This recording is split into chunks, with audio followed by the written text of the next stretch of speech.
alteraciones de tono muscular, alteraciones de sensibilidad, alteraciones de actividad refleja, ¿okay? Los cuales limitan la funcionalidad del paciente y en muchos casos generan la dependencia del mismo hacia un cuidador, o hacia un familiar.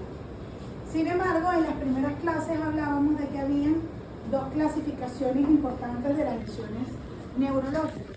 Lesiones neurológicas superiores y lesiones neurológicas de la musculatura inferior. Cuando hablábamos de superiores era cuando teníamos la presencia de una lesión de la corteza cerebral y ella transcurría a través de tres etapas: etapa flácida, etapa espástica y etapa de recuperación relativa.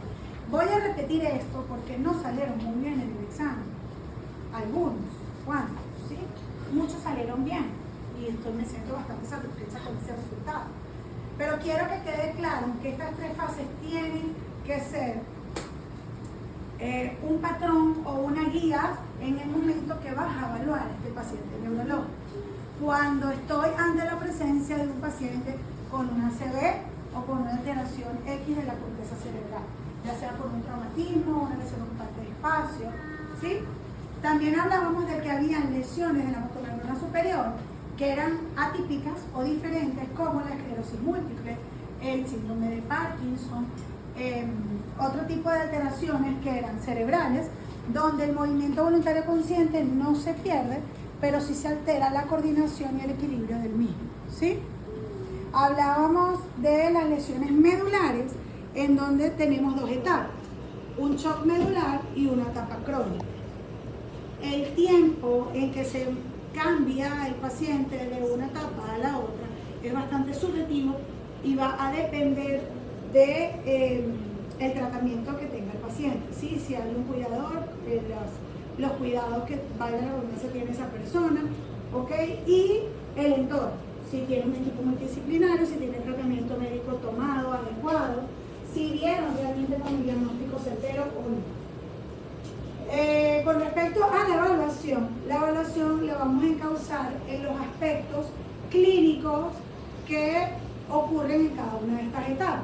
Llámese movimiento voluntario consciente, que es lo primero que voy a observar en el paciente. El paciente llega deambulando, bueno, el paciente primero llega al consultorio o yo me tengo que trasladar a domicilio, ¿no? El paciente está en cama, el paciente está en silla de ruedas o el paciente deambula con algún aditamento. Llámese aditamento, andadera, bastón, lo que tenga para colaborarse, ¿ok? O para ayudarse. Claro. Y vamos a prestar tu marcador. Asimismo, que funcione. Asimismo, luego de evaluar este movimiento voluntario consciente y estar en contexto del caso y saber qué fue lo que ocurrió, la fisiopatología de la lesión, si fue una ACV, si es una enfermedad degenerativa o ante qué cosa estoy en este momento, ante qué caso estoy, voy a evaluar lo que es el tono muscular, la sensibilidad y la actividad refleja. Me voy a encauzar en esos cuatro objetivos.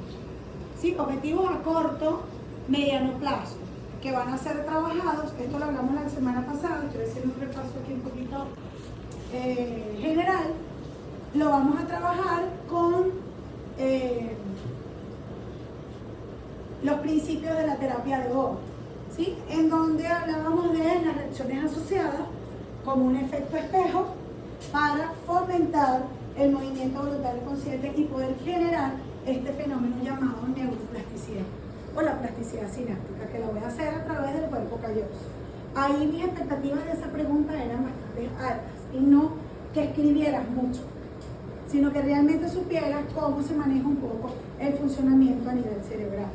Creo que he sido bien clara desde el primer día y les he dicho que no me interesa que sepan una super teoría o que se traguen el libro, pero sí que entiendan cómo funciona este proceso respuesta-estímulo, en donde el cuerpo tiene el filtro de percibir un estímulo, procesar qué tipo de estímulo es y qué respuesta necesito dar ante ese estímulo, ¿sí? Levante la mano el que considera que maneja bien este funcionamiento del sistema nervioso central y lo respondió bien en el examen. La que tienen 20 puede levantar la mano. ¿Cómo responde el cuerpo ante un estímulo externo? Ajá, ¿qué nos faltó? Nos faltaron cosas importantes, como por ejemplo el tálamo, ¿ok? Que reconoce qué estímulo es y cuál es la porción o la zona o la región del sistema nervioso central de la corteza cerebral que va a tramitar ese estímulo, ¿ok? O que va a tramitar, mejor dicho, la respuesta que quiero dar ante ese estímulo, el funcionamiento. Ahora, cuando hablamos de la neuroplasticidad, que no solo quería preguntar como neuroplasticidad, sino como el fenómeno por el cual estamos aquí, los que nos gusta la fisioterapia neurológica y los que la vemos porque no nos queda de otra, ¿cómo se llama el fenómeno? Ajá, la neuroplasticidad. Pero ¿cómo se come? ¿Cómo se hace la neuroplasticidad? Es importante que a ti no te gusta explicar una cosa, chévere, es válido, es parte de ti, de tu personalidad, pero el paciente neurológico viene con demasiadas interrogantes y es tu deber explicarle qué es lo que está ocurriendo allá adentro. Y la única manera, iba a arrimar más para allá para pasarle por aquí, la única manera de que él pueda, aquí está fresco, aquí puedo ver la clase y la puedo dar también. Bueno, que la única manera que yo tengo de que el paciente confíe y tenga fe en lo que estamos haciendo es yo explicarle lo que está pasando allá adentro. ¿Sí? Ayer casualidad, anoche, valió una señora que no se ve en Tulipán, y la secuela que le había dejado de la CB era una limitante del movimiento. Fíjate que el movimiento siempre es lo que lleva a la persona a consulta. En este caso muy distinto a un paciente normal. Un paciente normal, digo yo, de otro caso, traumatológico, ortopédico, va a consulta porque tiene un dolor. Aquí en la palabra dolor no existe. El dolor es tu referencia a la terapia, ¿cierto? Tú trabajas en zona del dolor. Yo necesito que tu dolor disminuya, porque tú estás viniendo por el dolor. Pero hay un tema de limitación funcional y gracias a quién es la limitación funcional en ese paciente traumatológico. Gracias al dolor. O sea, no es que yo pierda movimiento. No sé si me estoy explicando.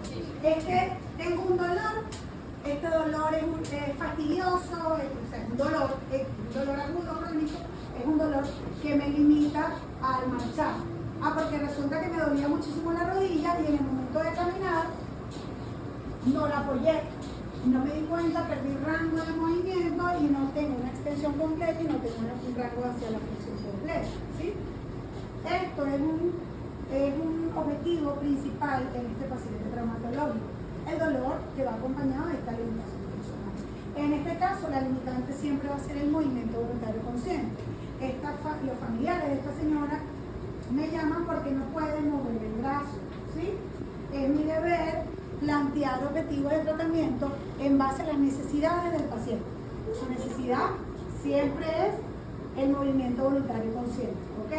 Y el movimiento voluntario consciente, al estar anulado, hay una liberación de nuestra actividad involuntaria, que en este caso es el tono muscular, y la actividad refleja. ¿Sí? Mira cómo una cosa trae como consecuencia la otra. La sensibilidad se ve alterada porque hay una alteración en el homúnculo de Babinski. El movimiento voluntario consciente se ve alterado por esta misma alteración del homúnculo de Babinski. Pero el tono y la actividad refleja están siendo liberados porque no hay quien controle la actividad mesencefálica. Me están llevando la idea, ¿cierto? Ahora, disculpa. Ahora, ¿por qué es importante estar claro en dónde está el paciente? Cuando yo evalúo el tono muscular, todos estos son tips para este taller que vamos a hacer. Les voy a colocar un caso clínico, 1 o 2 casos clínicos, los divido por grupos, ¿ok? Y tienen que hacer un análisis o un formato de evaluación que ustedes van a crear, ¿sí? En base al conocimiento que tienen de este paciente neurológico. Quiero plantear mis objetivos de tratamiento y saber cómo los voy a poner en práctica. Ahora, ¿cómo fomento el movimiento voluntario consciente? ¿Cómo? A través de las reacciones asociadas. Decíamos, me cuesta este equivoco arriba, por favor, con la cabeza se me importa. Decíamos la clase pasada que toda la actividad voluntaria consciente que se pueda generar de manera bilateral va a realizar una plasticidad sináptica o una neuroplasticidad gracias al cuerpo calloso. Voy a reeducar las neuronas que están alrededor en el espacio sin ser utilizadas, para que empiecen a cumplir la función de las neuronas contralaterales o del otro hemisferio. ¿Okay? Yo les comentaba también que las manchas de las neuronas muertas siempre va a quedar ahí, ¿sí? Eso no se va a reabsorber, ni hay un sistema que vaya a drenar eso. La única manera es que hay un proceso quirúrgico en el paciente. Y el proceso quirúrgico del paciente se hace solo cuando hay derrames para drenar la sangre o cuando hay alguna lesión, un tumor, algo que esté presionando el cerebro y esté limitando la... ¿Tienes español? Sí. Que no me pierda, vamos a debatir. Ven, ayúdame. ¿Tú viniste a la clase pasada, verdad? Porque sabes que tengo mala memoria y te aprovechas de mí. Ahora no me acuerdo si vino o no vino, ¿verdad? ¿Quién vino? Bueno. Andrea sí vino. Ah, ¿viste? ¿No sabes? ¿Viste? ¿Por qué te aprovechas de mí? ¿Viste? Párate. Te aprovechas de mí. ¿Viste? Ah, pues. Ajá, entonces, fíjate. Por tu culpa, porque te aprovechaste de mí. No, mira. ¿Me vas a cargar también? El tratamiento de este paciente. Cometemos el error muchas veces de suponer algunos aspectos o clínicas del paciente porque metemos a todos los pacientes en un patrón, ¿ok? Y nos pasa en todo tipo de casos, ¿no?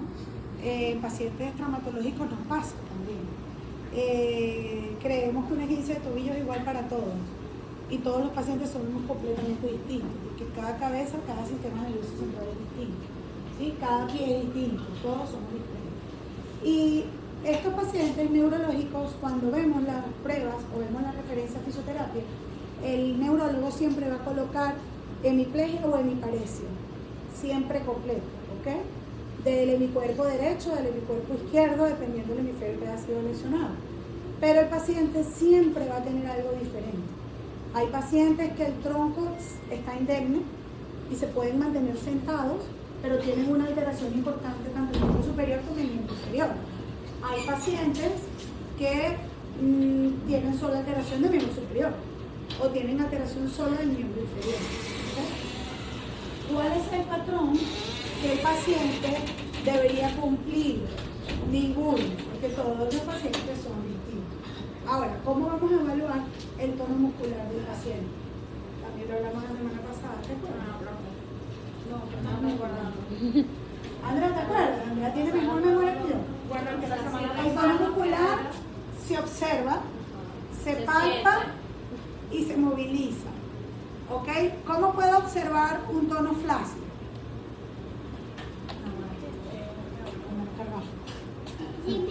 No, y la agarra cuello para dormir y mamá lengua. Vamos a ver que se duerme que bastante camino. ¿Cómo puedo observar el tono muscular flácido? ¿Cómo ve a la persona? Pues describe una persona. Ajá, como débil, con el brazo hacia abajo. Ajá. A la hora de intentar hacer un movimiento no hay contracción. Exacto, o sea, juro, fíjate, acaba de decir algo tan fundamental porque es lo que quiero que se lleven como idea principal. Hay una limitante del movimiento voluntario consciente. No puedo hablar de hipotonía, no puedo hablar de flacidez sin hablar de que no existe el movimiento voluntario consciente, que se anula el movimiento voluntario consciente. O sea, el tono va directamente relacionado con el movimiento, ¿ok? Entonces, el paciente flácido se nota porque no hay actividad alguna postural en el paciente, ¿sí? A pesar de que nosotros creemos que no tenemos postura, párate en la puerta un momentito. Párate en la puerta, cuenta hasta 3 y camina hacia acá. ¿Existe una postura bisana? Esa postura se da gracias a nuestras reacciones de enderezamiento y de equilibrio, que se dan de manera automática o inconsciente a nivel mesencefálico y que no dependen de mi voluntad propia, ¿sí? Yo tengo una postura y esa postura se nota. El paciente flácido se nota, Se nota la diferencia entre un hemicuerpo y el otro, por ejemplo, o en un miembro, un segmento y el otro. El paciente espástico, vamos a ver si recuerdas, vamos a suponer que tienes una hemiparesia, y le vas a poder caminar, pero tienes una hipertonía en cualquiera de los dos lados. ¿Cuál es el patrón del paciente hemipléjico? Una postura aductora y flexora en extremo con cierta rotación interna. ¿Puedo observar el patrón del paciente interno? Lo había hecho. ¿Se nota la postura del paciente? Ok, ahora, ¿yo puedo observar el tono muscular? ¿Cómo lo voy a confirmar? Lo voy a confirmar 20 horas de fisioterapeuta. 20. Quédate ahí, ella es la fisioterapeuta. Va a agarrar la que está marcando. Cuando voy a... Bueno, así son las energías. Eso que no me agarre, No, yo no casi que ni lo pensé. La ley del secreto. Yo puedo tocar los vientres musculares y generar respuestas en él.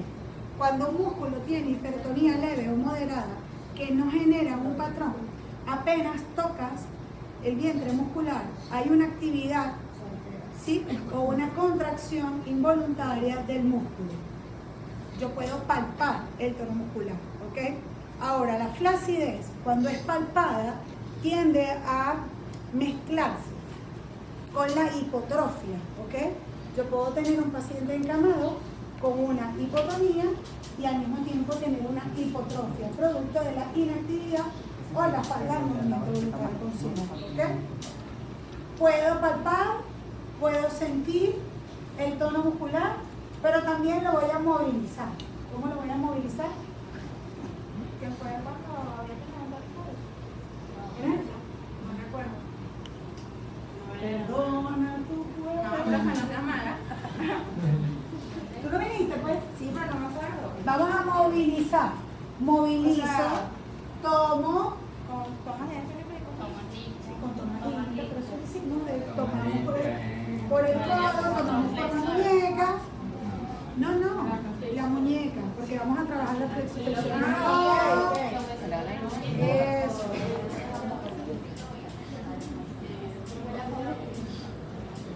Y voy a sentir. ¿Por qué sentirlo? Fíjate algo. El tema no está en el paciente espástico o el paciente flácido, porque ya dijimos que hay una postura específica en estos pacientes y que se puede observar inmediatamente al ver el paciente de nuevo. El tema es cuando es una hipertonía leve o moderada, cuando es una hipotonía leve o moderada. Muchas veces llega a consulta un niño, ¿ok?